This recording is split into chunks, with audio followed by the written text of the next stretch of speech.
निगलम में फिर से आपका एक बार स्वागत है। ये वीडियो विशेष रूप से बिहार शिक्षक बहाली से संबंधित है। आज हम चर्चा करेंगे इस वीडियो में छठे चरण के बारे में।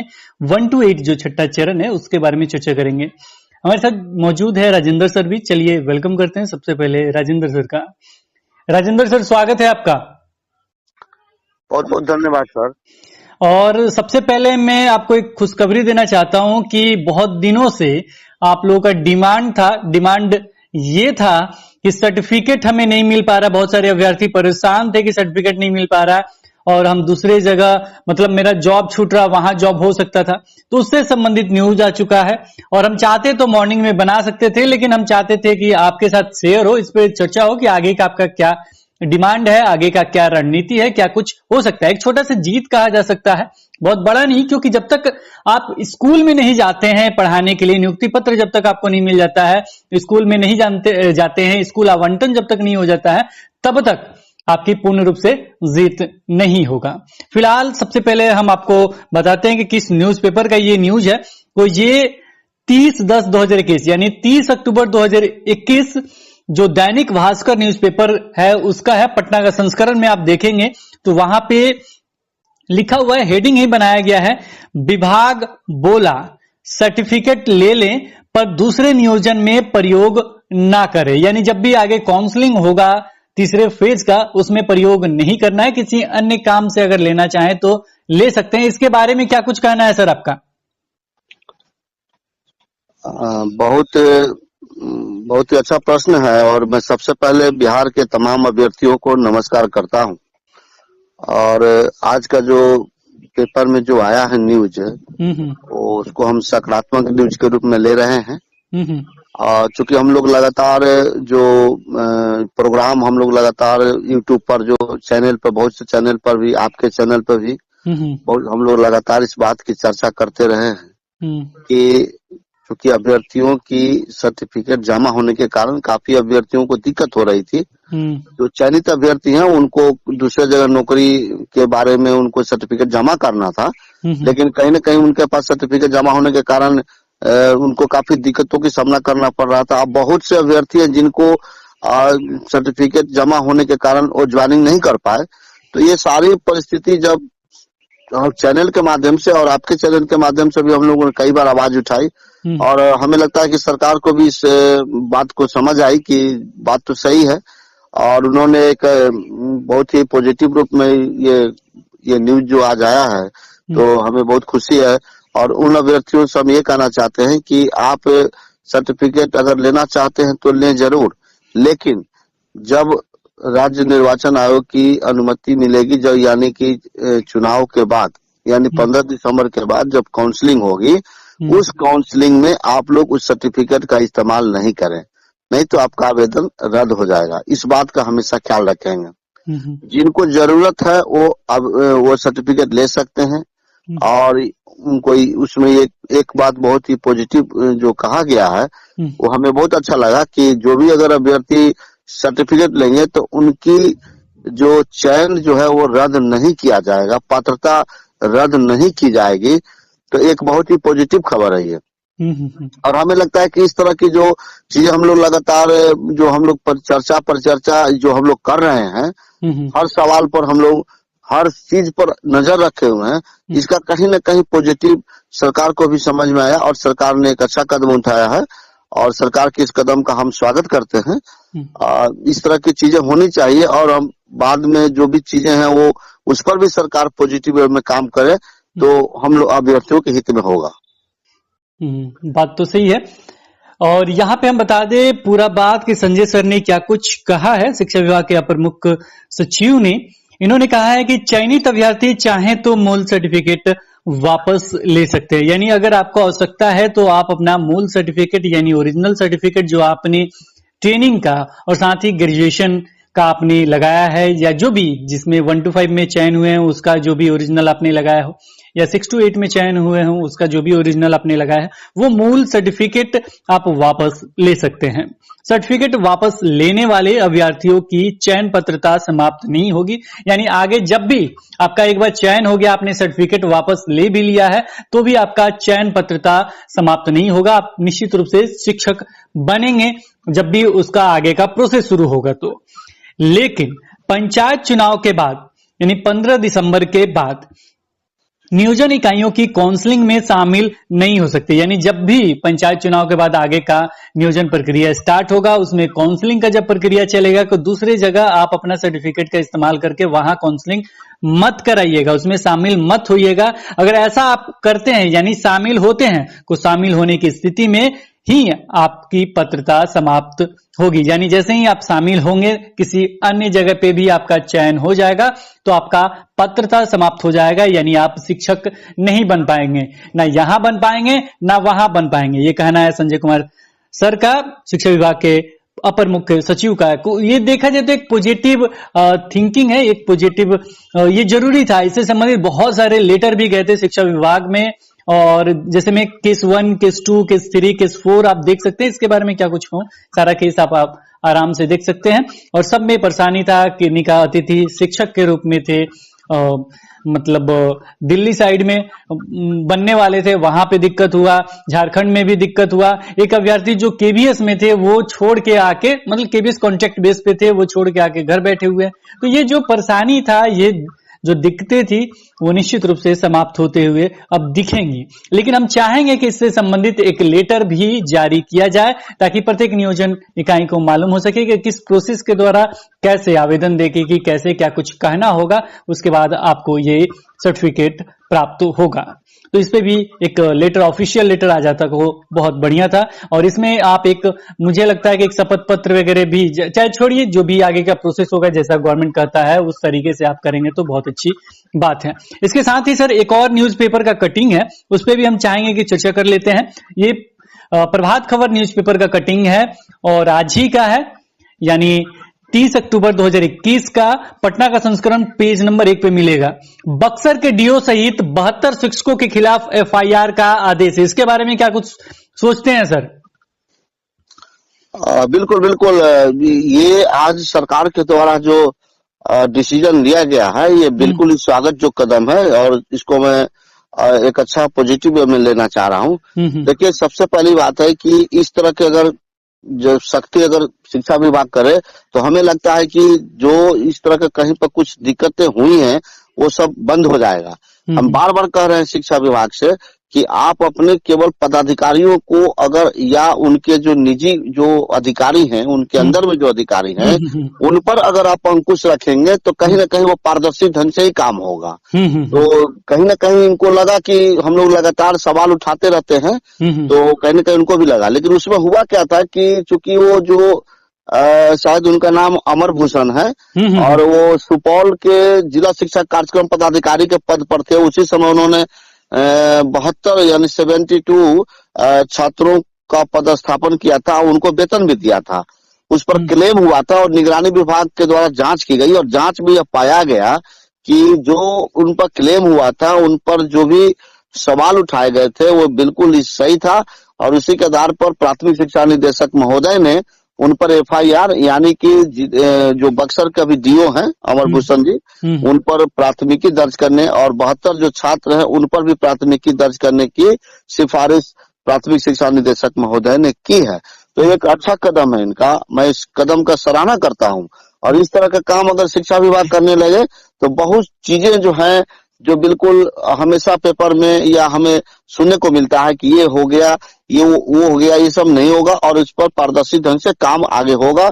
और गतिशीलता के रूप में भी हम जो आगे जो बहाली प्रक्रिया जो चल रही है उसको गति मिलेगी। तो कहीं ना कहीं ये अच्छा कदम है और मैं इसका स्वागत करता हूँ। अब देखा जाए कि इस न्यूज को हमने क्यों लिया था, इसलिए लिया था क्योंकि अगर इस तरीके से कार्य होगा, अगर इस तरीके से कार्य होगा तो जो आपका काउंसलिंग बहुत सारे जिलों में नहीं हुआ, पंचायत हो या बहुत सारे ब्लॉक में एक भी बार काउंसलिंग नहीं हुआ, यहां तक कि सर भी जानते हैं और सर पिछले वीडियोस में भी चर्चा कर रहे थे कि वहां पे मेरिट लिस्ट तक नहीं आया है। तो इस तरीके से कार्रवाई होता है, पूछा जाए, लेटर बाई लेटर निकला जाए कि इस जिले में, इस ब्लॉक का, इस पंचायत का मेरिट लिस्ट क्यों नहीं निकला है, फर्स्ट फेज या सेकंड फेज में इसका काउंसलिंग क्यों नहीं हुआ है, और उस पर एक्शन लिया जाए तो निश्चित रूप से पारदर्शिता भी होगा और सामने भी सारी चीजें बाहर आएगा। और निश्चित रूप से होगा, जब आप खड़े होंगे तो कार्य होगा क्यों नहीं, क्योंकि सभी तो आपके अंडर में है। क्यों सर? और बिल्कुल बिल्कुल बिल्कुल सर, बिल्कुल आपका सवाल बिल्कुल बिल्कुल जायज है और सही है। क्योंकि इस तरह की कार्रवाई होगी तो कहीं न कहीं हमें लगता है कि पदाधिकारियों के जो अंदर, क्योंकि देखिए हम शुरू से ही बात को कहते आए हैं कि ये जो बिहार सरकार की जो शिक्षक बहाली प्रक्रिया चल रही है और इनके बिहार में, पूरे बिहार में 9,000 नियोजन इकाई है और 9,000 नियोजन इकाई में लास्ट इनका डेडलाइन था 27 जुलाई को रात के 12 बजे तक इनको हर हालत में जो अंतिम मेगा सूची बिहार सरकार की एनआईसी पर या जिला का एनआईसी उस पर अपलोड कर देना था। लेकिन इन्होंने, देखिए इतना ये लोग मतलब ढीठ है, मतलब इसको ढीठ कहा जाता है देहाती भाषा में। माने इतना ये लोग, माने बिल्कुल ही प्राथमिक शिक्षा निदेशक महोदय हमेशा नोटिस करते रह गए, बोलते रह गए, फिर भी ये 550 नियोजन इकाई ने अंतिम मेगा सूची जारी नहीं किया। और यही कारण है कि वहां पर काउंसलिंग एक बार भी नहीं हो पाई है।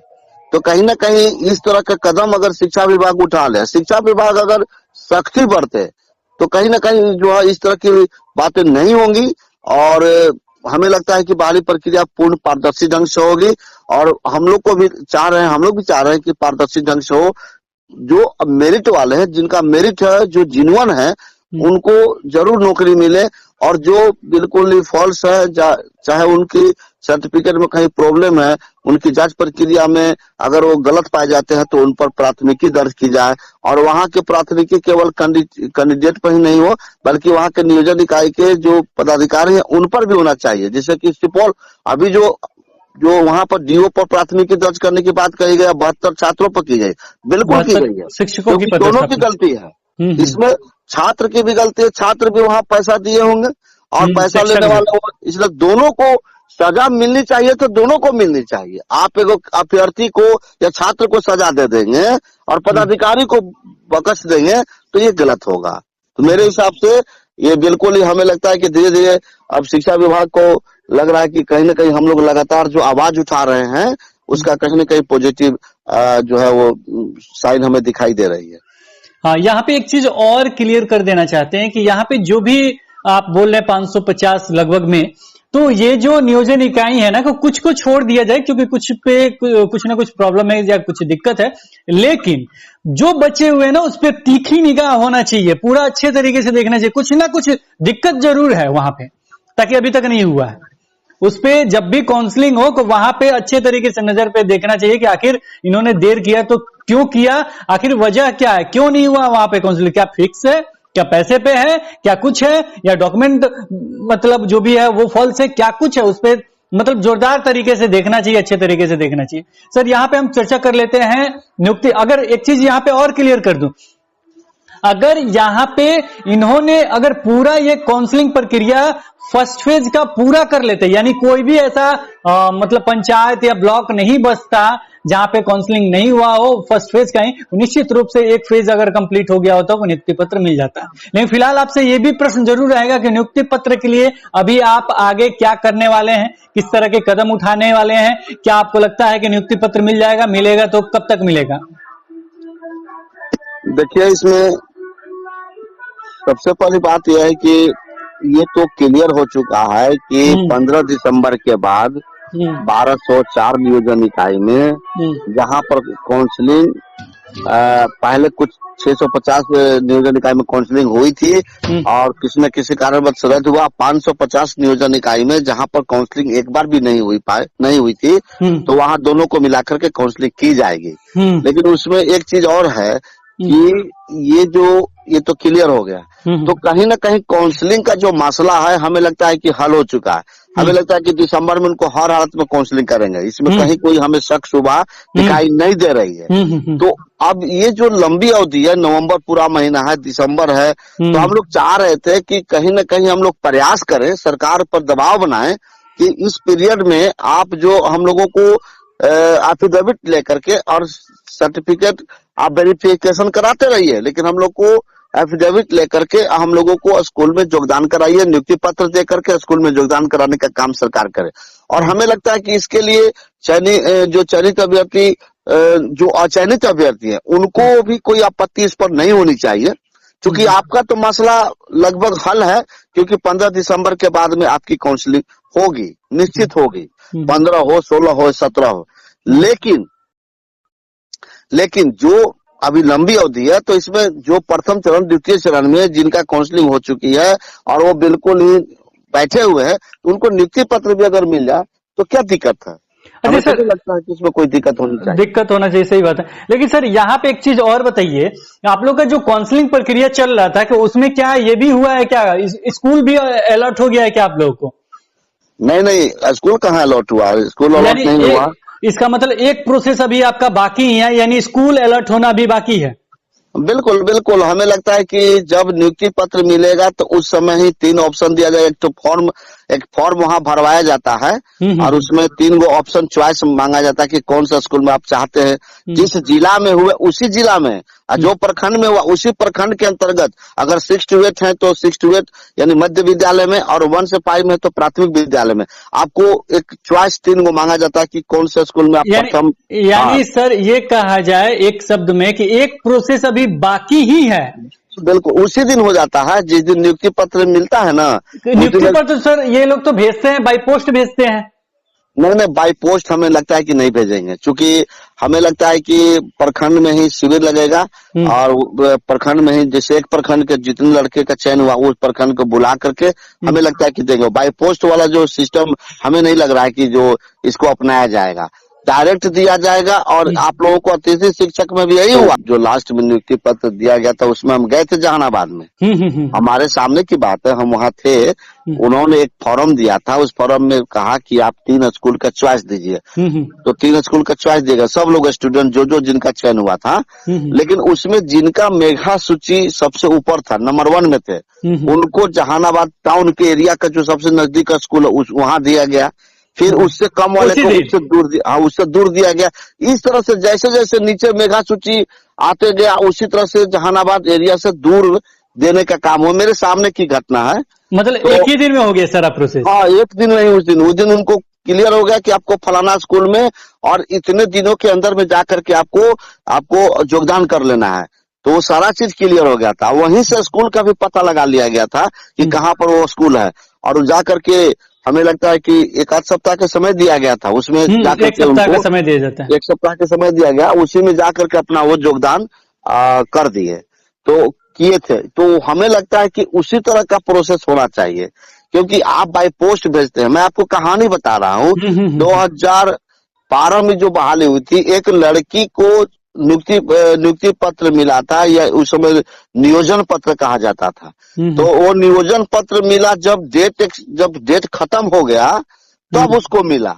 अब बताइए, अब उसका जब पता लगाएगा तो जो पोस्टमैन था वो पोस्टमैन उतना सीरियसली नहीं लिया, तो कहीं ना कहीं उसकी तो जो उसकी योग्यता थी, जो चयन था, वो तो बेकार हो गया।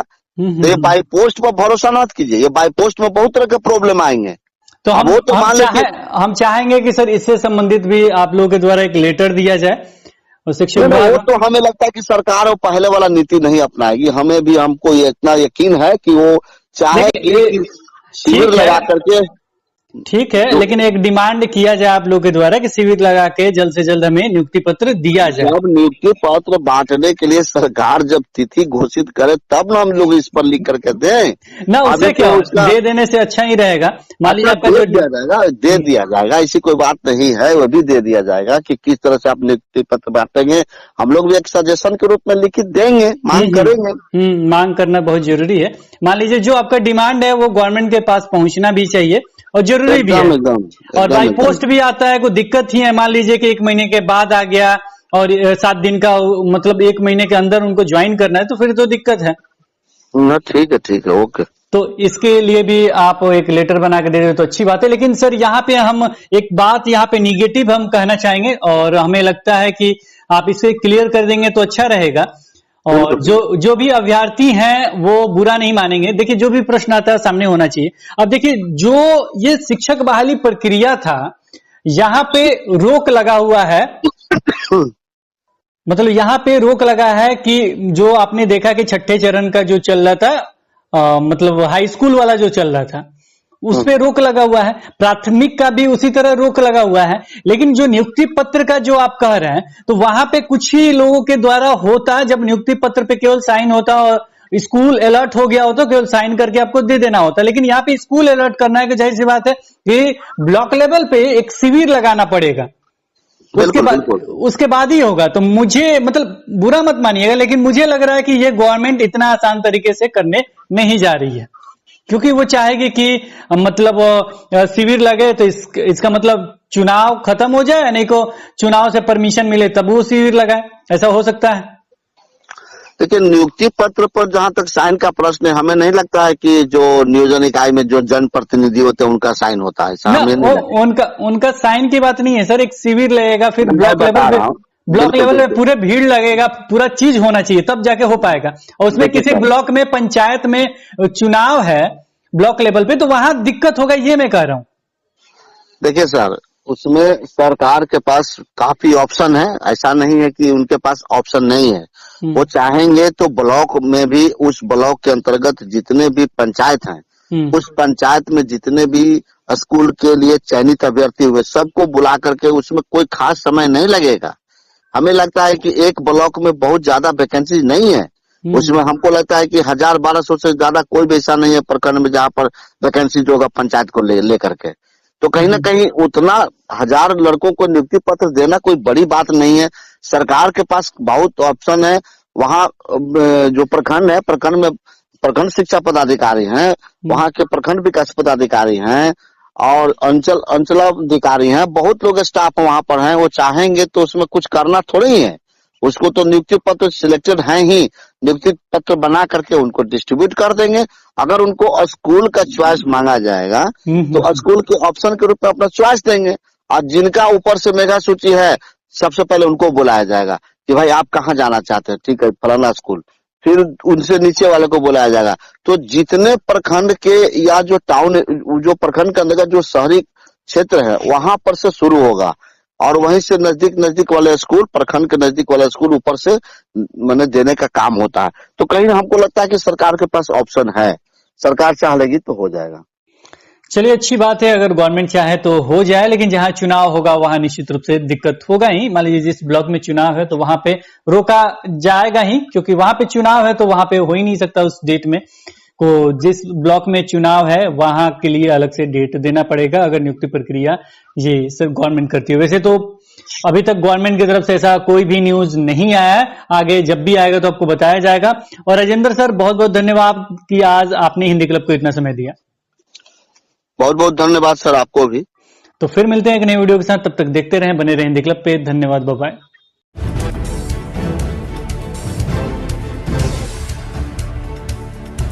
सब्सक्राइब कीजिए हिंदी क्लब को, दबाइए इस बेल आइकॉन को ताकि हमारा वीडियो आपको मिले सबसे पहले।